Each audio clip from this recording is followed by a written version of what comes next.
पृथ्वी के इतिहास में कई सभ्यताओं का जन्म हुआ और कालांतर में उन सारी सभ्यताओं की अंत भी हो गया। उन्हीं सारी सभ्यताओं द्वारा छोड़े जाने वाली सुरागों से हमें बहुत कुछ सीखने को मिला है। वर्तमान में भी हम कुछ क्षेत्र में उन्हीं सभ्यताओं के जीवन गाथा और तौर तरीके को अपनाते हैं।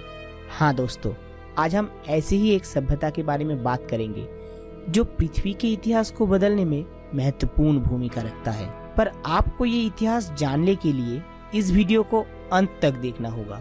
तो चलिए शुरू करते हैं।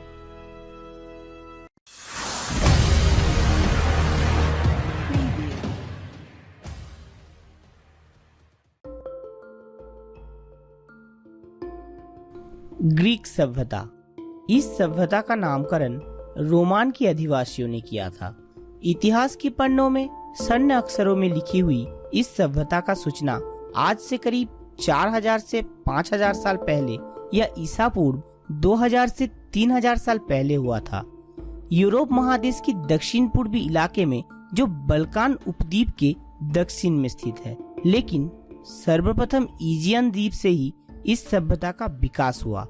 फिर उपकूलीय इलाका जैसे वर्तमान में बुल्गारिया, नॉर्थ मैसिडोनिया और अल्गोनिया से इस सभ्यता का प्रभाव विस्तार शुरू हुआ। इसके अलावा ये भी कहा जा सकता है कि ये सभ्यता एशिया, अफ्रीका और यूरोप महादेश के मिलन स्थल पे स्थित है, जो आयोनियन और ईजियन सागर द्वारा बटा हुआ है। सर्वप्रथम ग्रीक सभ्यता का सूचना हुआ था एथेंस और स्पार्टा नाम के दो नगर केंद्रित सभ्यताओं के ऊपर निर्भर करके। पेलोपोनेसस की पूर्वी हिस्से से आए स्पार्टा के अधिवासी घोर गणतंत्र और प्रगति की विरोधी थे। उन्होंने तलवारों की दम पर स्पार्टा में अपना विजय ध्वज को लहराते हुए यहाँ के अधिवासियों को भूमिदस्यु बनाए थे, जिन्हें हेलट कहा जाता था।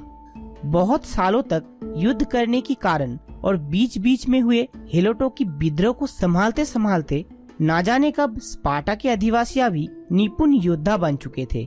और दूसरी तरफ स्पार्टा के पड़ोसी होने के बाद भी आधुनिक गणतंत्र का निर्माण हुआ था एथेंस के अंदर।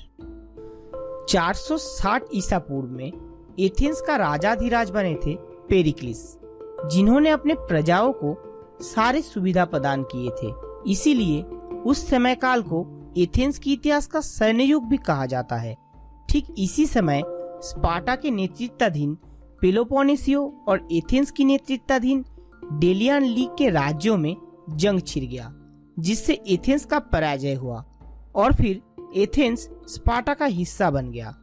बहुत सारे पहाड़ों से घिरी हुई रहने के कारण ग्रीस साम्राज्य में बहुत से छोटे बड़े नगरों का निर्माण हुआ, लेकिन एथेंस ही इस महान साम्राज्य का मूल भूखंड था।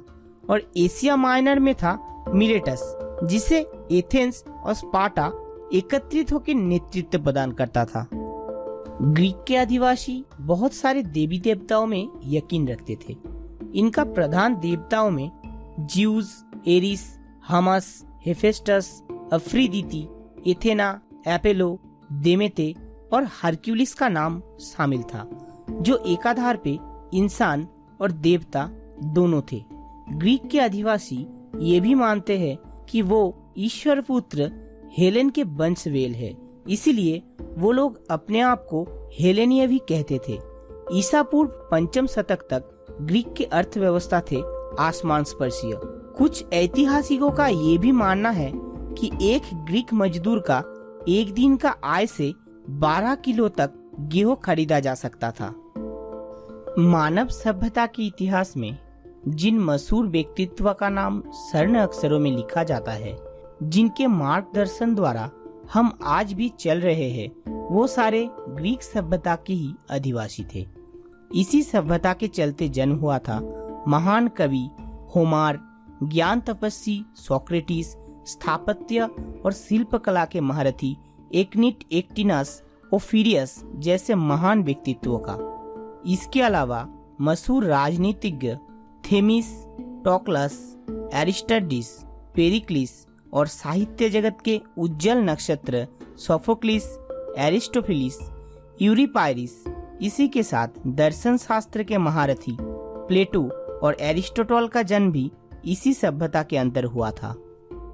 इसके अलावा इतिहास की जनक कहलाने वाले हेरोडोटस भी इसी महान सभ्यता के मिट्टी का ही पैदाइश है। आज की आधुनिक शिल्पकला में भी प्राचीन ग्रीक शिल्पकला के निदर्शन को हूबहू देखने को मिलता है। पश्चिमी रोमान साम्राज्य के बनावट कुछ हद तक ग्रीक शिल्पकला से मिलता जुलता है। महान ग्रीस सभ्यता के विकास और समृद्धि में अक्कियन, डोरियन और आयोनियन जनजाति की महत्वपूर्ण भूमिका रहा है। इसी सभ्यता के चलते इतिहास का पहला रंगमंच या थिएटर का निर्माण हुआ था। इतिहास शास्त्र का जन्म भी इसी सभ्यता के चलते हुआ था। मशहूर गणितज्ञ पिथागोरस, जिनकी सूत्र हम आज भी यूज करते हैं, वो भी ग्रीक के ही अधिवासी थे।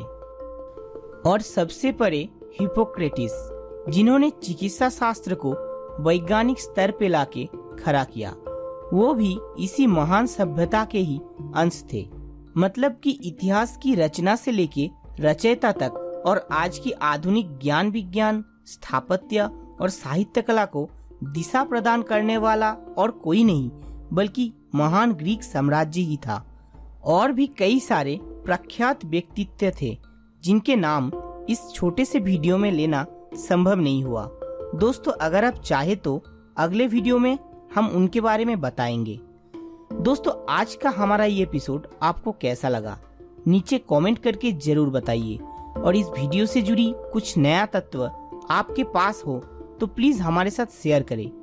तो फिर मिलते हैं अगले एपिसोड में, तब तक के लिए बाय।